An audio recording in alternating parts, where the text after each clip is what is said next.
Okay, so let's talk cell phones.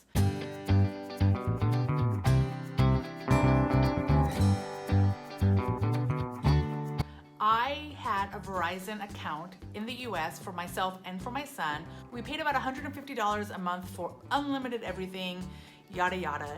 And I could use my phone number or our phones for free in Mexico for 2 months, which is pretty cool. After that, the charges skyrocket. So of course, I fully intended to switch over to something local before the 2 months. However, turns out that Merida, for whatever reason, I get zero signal anywhere. So I would be able to make a phone call anywhere. My text messages work just fine, but anything that required data, I could not use our Verizon phones for, which really sucks because we're currently living in an Uber world. And so for me to go someplace and not be able to Uber and use my data for that meant that I couldn't get home. So we were having to search for places that had Wi-Fi so I could steal it so I could then get home. Really not ideal when you are a single mother traveling with a kid, or really, honestly, if you're anywhere, traveling anywhere, you want to be able to communicate. So I decided to switch early. So here's how I did it. I started with Alex first, called Verizon, canceled his line. Now, mind you, I didn't have a contract or anything. The phones were already paid off, so I didn't have to worry about anything there, but I just had to call Verizon and tell them that I wanted to cancel. I had to, it says on the website that you have to physically call on a phone. I chose to actually use their messenger chat system, and it was just fine. They canceled it. And so Alex's chip, Verizon chip, basically no longer worked. And then I got him a Telcel number. Super easy to set up. For whatever reason, Alex's Telcel number was cheaper than mine. I bought it on 2 separate days from 2 different locations. So my phone I got at a kiosk in the mall. So mine cost 179 pesos, which is roughly $10. It's like 9 something. And Alex's cost 140 something, 146, 150. So his chip cost a little less than $8. I have no idea. They seem to operate the same. So then, again, for his number, I went online, registered the number. All they care about is my name and email address and how I'm going to pay. So I paid the chip in cash at the store, and then I used my debit card online. I only added 100 pesos, which is, we'll call it $6, less than $6 to Alex's number. And so far, every time I look on the account online, it says he's got 100 pesos left. So I don't know. He doesn't really make phone calls though, so majority of the things he's doing is Wi-Fi related. Maybe he's just able to borrow Wi-Fi frequently enough.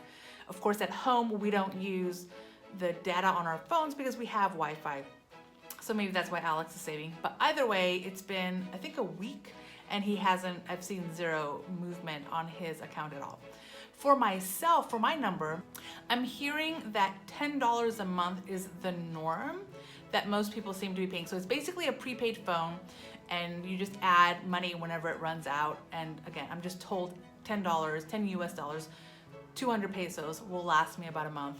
We'll see. Now, for my phone, it was a little bit more complicated because I have 2-factor authentication on everything, on my bank accounts, on my social media, just everything has 2-factor authentication, and I did not want to get rid of that. I wanted to maintain it. I didn't want to bother. What if I thought I changed everyone over to a different number and then I missed one and then I no longer have access to that number? So what I chose to do is to port my number, my US number, to Google Voice. Now, I'm gonna add the link below because finding the website, finding the page to be able to port the Google Voice number took me longer than I feel like it should have. So I'll add the link there.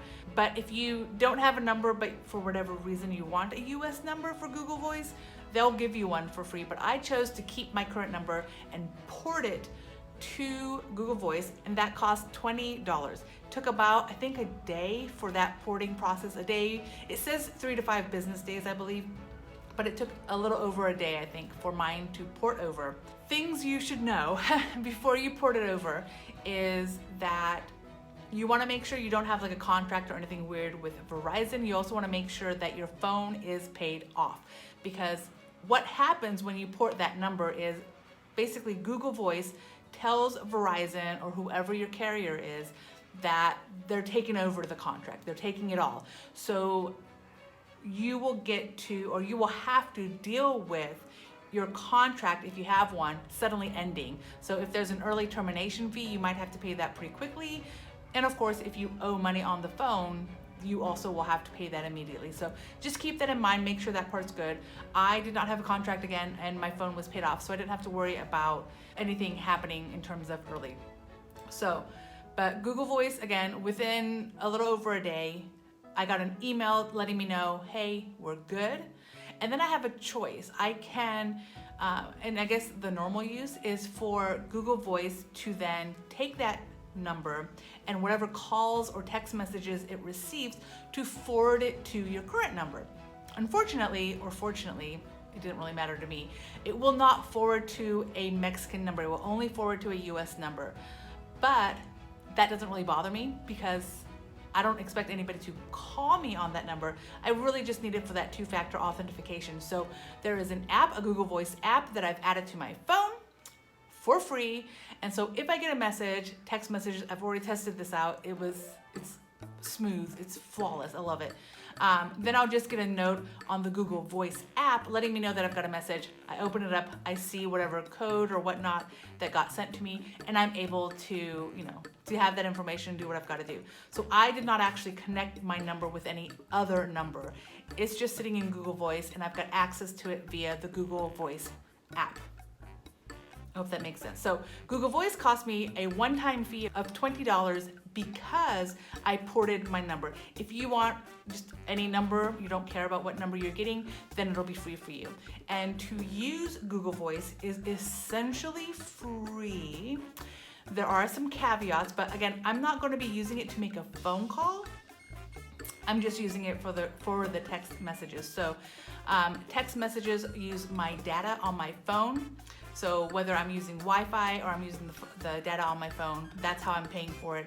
It's not anything different than a normal text message would be. I've had my number about 2 weeks, I think, almost 3 weeks now.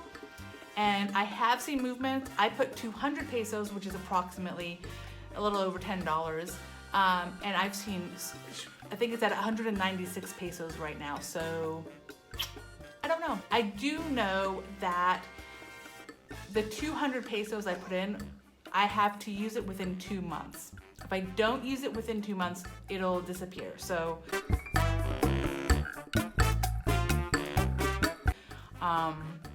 that's what it is. Based on the first 2 months, I'll figure out how much data I actually use, and I'll add or raise the next time I have to pay up. There is no, again, it's not a contract, it's prepaid. So if I want to put $200, 200 pesos the first month, and then next month or 2 months from now, if I want to add just 100 pesos, I can. Like it's up to me how much I want to put on there. So super easy. What I like is, assuming that I have to reload both of our phones every month at the current amount, it means that every month I'm paying a whopping $15 vice the $150 that I paid with Verizon. Like I can't even, my mind can't even fully comprehend that. So one, I now have a phone that can look for Ubers when I'm out and about and doing what I've got to do. I've got a phone where I can use my Waze app, or I can Google whatever it is I want to Google without worrying about whether I have Wi-Fi or not, because my phone works pretty much everywhere.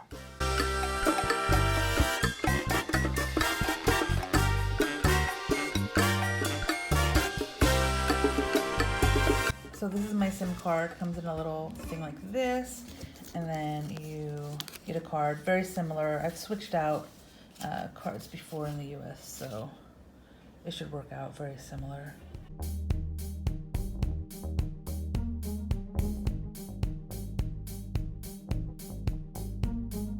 And honestly, I don't know where you would buy one of these. I got this from Verizon when Alex I had to replace his phone. So they gave me this thing to help switch over his SIM card. So it's a little tool. Okay, so you take this little thing, and in an iPhone, on the side there's that little dot, and you have to press it in. All right, and when you do that, it'll say no SIM card installed because, you know, and then you take the card out. So depending on the size of this thing will tell you what size to make it. So you could make 3 different sizes if you wanted to. I need the smallest because that's what this phone uses. Okay, so on the website at the bottom, it says register now.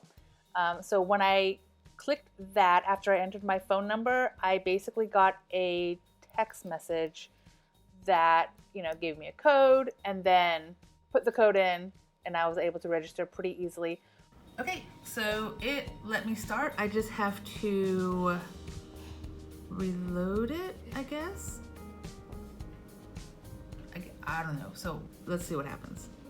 Really, the only information Telcel cares about is my name and email address, and then in order to use it, I need to put money onto the account. I registered my debit card onto it.